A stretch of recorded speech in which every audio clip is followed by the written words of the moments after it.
Il fallait à tout prix pour les Sili de la Guinée débattre la modeste formation ougandaise pour aller titiller les Aigles du Carthage pour une probable 4e place du groupe B.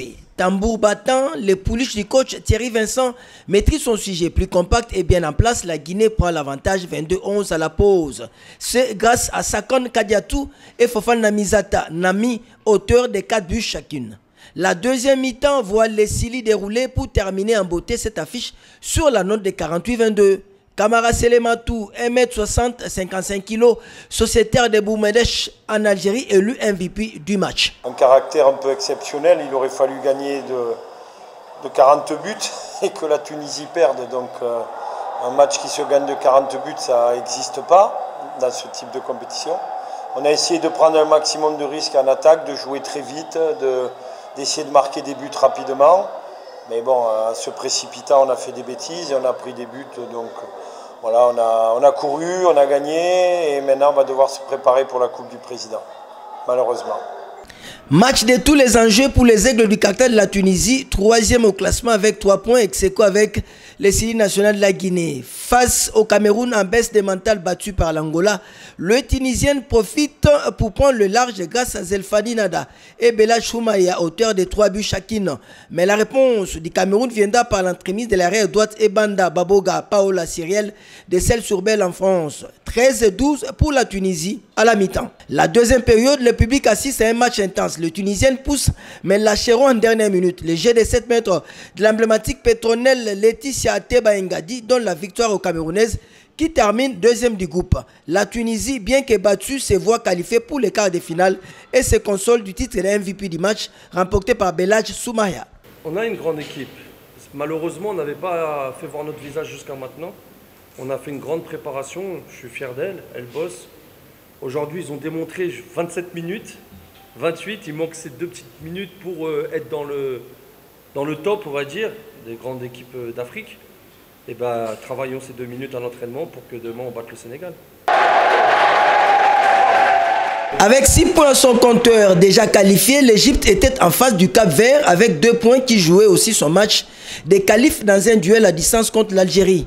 Le déformation commençait à sans cette opposition à la pause. L'Égypte a pris l'avantage 16-11 avec 3 buts de Mariam Ibrahim Omar élu meilleure marqueuse lors de la dernière CAN sénégalaise. La deuxième période voit les Cap-Verts remonter grâce à Carvalho Jojona. Mais finalement, l'Égypte, très fort, fait les breaks 24-27. L'essor du Cap-Vert se trouvant désormais entre les mains de l'Algérie. Omar Ibrahim Mariam de l'Égypte élu des best players du match.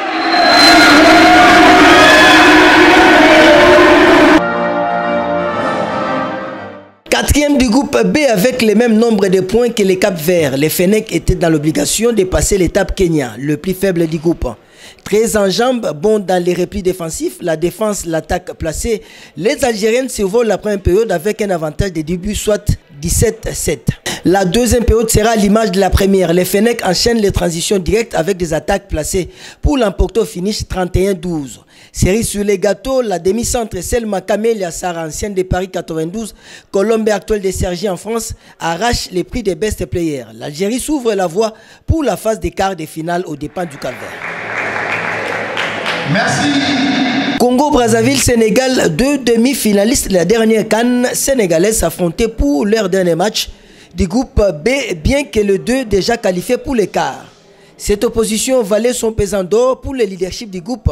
Le Sénégal, avec Dapina Raïssa, fait un très mauvais début permettant ainsi au Congo-Brazzaville de prendre l'ascendant et de mener à la pause 13-8.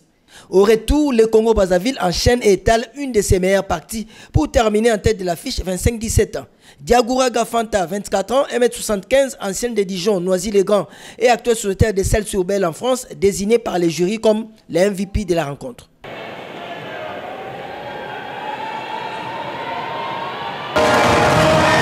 La dernière rencontre entre les deux nations date des mois de mars de l'année en cours au tournoi féminin de handball Jeux africains Accra. Les Perles d'Angola ont pris les dessus en finale face à la RDC 15-33. À la dernière CAN sénégalaise, 35-22 pour les Palancash Nekash. C'est mardi 3 décembre, l'Ogre Angola a démontré toute sa grandeur. En mode XXL, Mariado Julian Rossé, Paulo Helena Gilda Simao et l'emblématique Almeida Albertina Dacuz ont pris l'ascendant sur la RDC qui manquait des repères Déjà à la pause, les Palancas Negras filent avec 21-9. À la reprise, Carlos Viverza, l'Espagnol coach de l'Angola, effectue un turnover, mais les Angolais enchaînent le contre pour alourdir l'écart. 15-40, le score final. L'Angola effectue un parcours sans faute dans son groupe. Albertine Almeida Alexandra da Cruz élu MVP du match.